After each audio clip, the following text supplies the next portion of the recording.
country that Nnamdi Kanu was abducted, and I acted for Nnamdi Kanu, and we have gotten a judgment in his favor. The government has been condemned to pay 10 million and taken to Nigeria, and is in prison in Nigeria. Guys, PLO Lumumber, the Pan-Africanist, has dropped a bombshell. In this video, PLO Lumumber has slammed the federal government of Nigeria for their illegal rendition of Mazi Nnamdi Kanu. He also went ahead to send a strong message to Nigerian and African leaders who keep becoming adamant to the yearnings and cries of its citizens. Please do your best to sit down and listen with rapt attention, because trust me, it's not a video I want you to miss. Tanzania is the only country, or was the only country, where ethnicity had been killed as the basis of mobilization. Yeah. Its economy is on the up. For it to happen that through an electoral period, people die, it is painful. And it is for the love of Tanzania that we see this pain. Kenya, of course, to complete the circle, is also problematic. It is in this country that Nnamdi Kanu was abducted, and I acted for Nnamdi Kanu, and we have gotten a judgment in his favor. The government has been condemned to pay 10 million and taken to Nigeria, and is in prison in Nigeria. It is in this country that Kizza Besigye was abducted. Yes. It cannot be right. If you look at international law, rendition is something that we should not allow. People should be allowed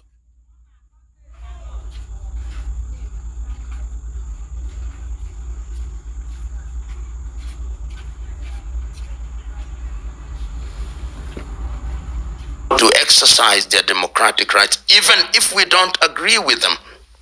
So you see, there is a crisis. We are signatories to the African Charter on Human and People's Rights. We are signatories to the Universal Declaration of Human Rights and all the UN charters. Why do we create an environment where people who don't agree with us become our enemies?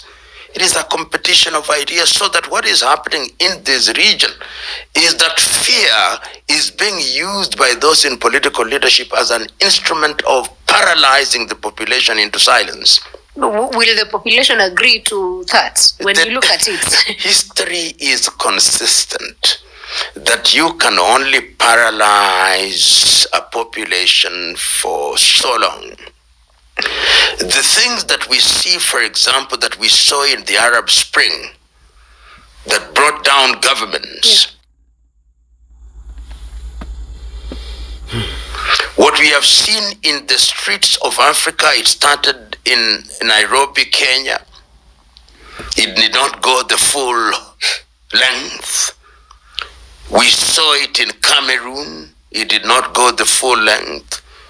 We saw it in Abidjan. It did not go the full length. We saw it in Dar es Salaam. It did not go the full length. It went the full length in Madagascar. It went the full length in Bangladesh. Yeah. It went the full length in Nepal. Demonstration and protest is the language of the unheard.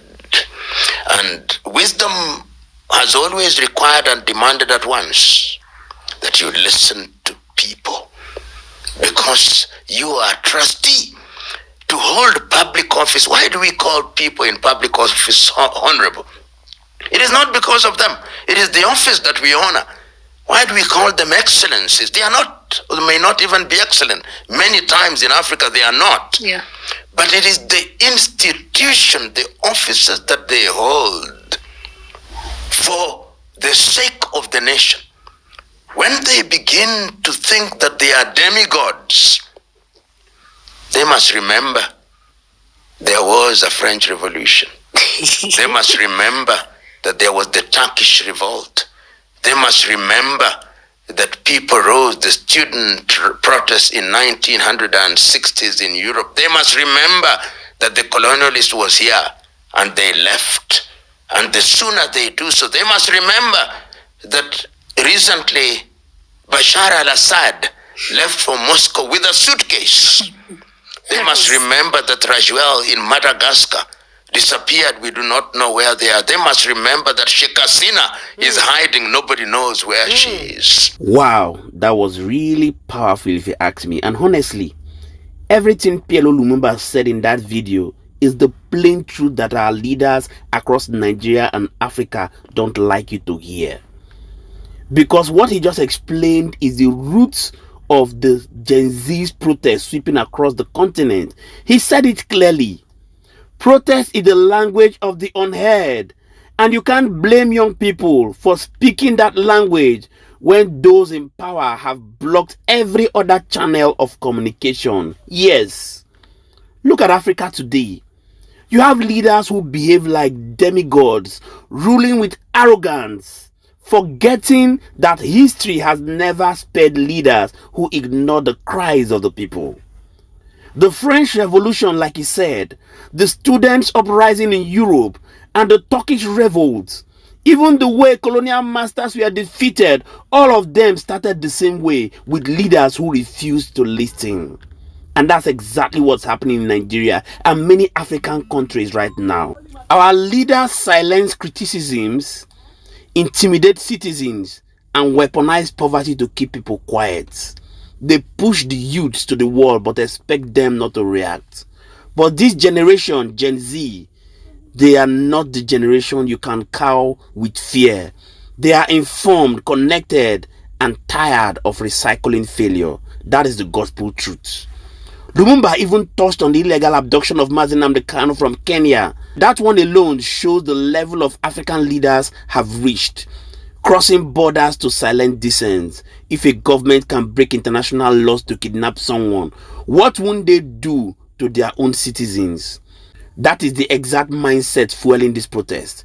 Now, the truth is simple. African youths are not protesting because they enjoy chaos. They are protesting because leadership has failed economically, morally, and institutionally.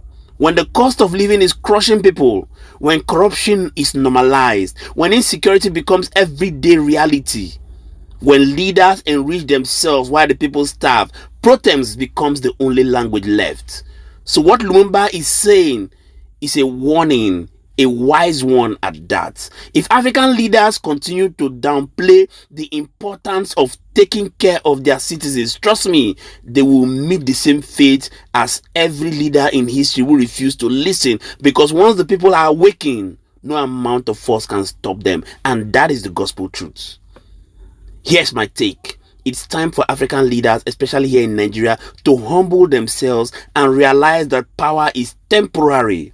This generation will not bow to oppression. You can't silence millions forever. The youths are speaking now, and if the leaders don't adjust, trust me, the consequences may be bigger than what anyone is prepared for.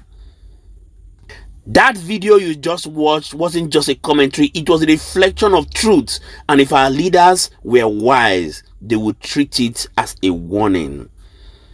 We love you to do well to drop your own thoughts in the comment section. Tell us what you think about the words of PLO Lumumber and most Pan-Africanists who come out to criticize the government speaking truth to power. The likes of Nnamdi Kanu, the likes of many who have been condemning the actions that have led to the failed state we are today. Do your best to drop your thoughts in the comment section. Also, do your best to like this video because you want this video to be recommended for more people to get to see. Many thanks indeed to all our viewers and returning subscribers who come back to always watch our videos. We truly don't take it lightly. My name again is Moses and this is Think Tank TV. See you on our next video. Bye for now.